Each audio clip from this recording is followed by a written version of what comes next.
Atin tawag po kay English hausan ng verbal o pang non-verbal communication. Yan po, gagamit kang siwala, istong ating kang yapse, gusto magpagtarastasan ka, pwedeng ikaw mo naman gagamit mano, boses, pero mamapse ka naman. Dapat, istong yapse may kaya may kapanamdaman ng gatong kapengari, pangalitan dapong tamo at sumulong, magambul at bibyen. Yan po. Amano da, rin ginanit da, kaya tamo. Kaya nita mo nesese, kaya nita mo meragul, kaya nita mo menalakaran, kaya nita po mabibye ang galaging kasalubin. Anya po, aseging kakamal kaya tamo ng amano kapampangan. Kaya pong ditak ng paralan, kaya pong mag-flag ceremony kami balang Lunes, sinabi ko po bisan, kung bisa magkapampangan tamo nga po. Imbes na pag-anunsyo tamang English, ako ang Tagalog, kasi tamang Tagalog, kanya dapat magkapampangan tamo.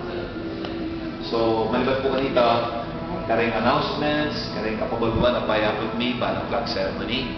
Gusto magpulong kaya po, babong, kaya tayo executive house o karing opisina ni, nung alam mo ring regional meeting, paliwanag din po magkapampangan.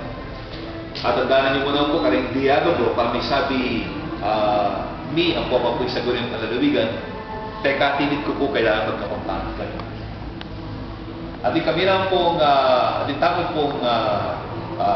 programa kay graduate GVFM, balang Domingo, alas 3, itong tanapon. Kaya po, kanyang purmer, magtagalog na rin nabi ko, sinabi ko, ano yung magkapampangan namin. Bakit? Kasi po, kaluguran tayo in amanang kapampangan. Pasalamat tamo po na kaya pong timalag ko, kaya pakiramdam ko, hindi ka kausang tamang renaissance. Amang nanay po kayo kapampangan ng renaissance?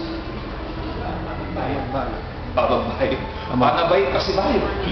Kaya po, at yung pong renaissance, kaya pamaglugod tamo kayong amanang kapampangan. Ngayon mo pong magkanta tamo, kata mo sasabi, o Diyo kaluguran daga. Happy ko rin, po. Kaya ba't, kaya pong ipumpisaban, po meko, kayong gapit ng kaya pong liturgia, magkapampangan niya.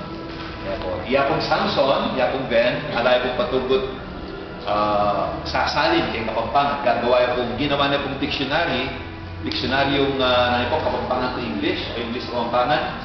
Ngayon po yung gagawa na kapampangan. Ala pa pong mga niyan dictionary. Ito pa mo pong gagawa na mga pa pong yan, gagawa niya pa po na mo. Mga ilangin ko. Mga ilangin niya po sustent. Luwi, mga ilangin niya po sustent. Ang dictionary gagawa na ako. Kaya ba't po, ginatama pong poeta laureata. Yan po, na patugot ni Nisip Paralan, ba ay mate, hindi wang kapampangan. Kapamilata na po ng literatura. At ang tiburin po, rin kapampangan tamo ng tsuking abroad. At tsuking daw bansa. Yan po, ilaman, pakamalong din naman ng kapampangan, tutunan ni ticket ang May 15. May 15, yan po. Then, iputunan ko ron, May 17. May 17, yan po, kapampangan lang, manap lang ang karingking Estados Unidos. Inya sa yan di taktamo po ngayon eh. Kaya napinsing may manganin. Kanya kami may nasa karing panganin, bagsud daw eh. Pag-umpisa malati. Siguro makanya talaga, pero ito po masisirado. Kaya po, importante, pig-celebrate tayo. Kaya po, diyan ito masyadong takal, pero ito sanang tindi ng kakatamong selebrasyon, ing lalam ng kakatamong dugod, ing legwan ng kakatamong pakabal, ing amanong siswan. Sana po lalo yung nilusok, karing kakatamong puso, at lalo yung nipasyag, karing kakatamong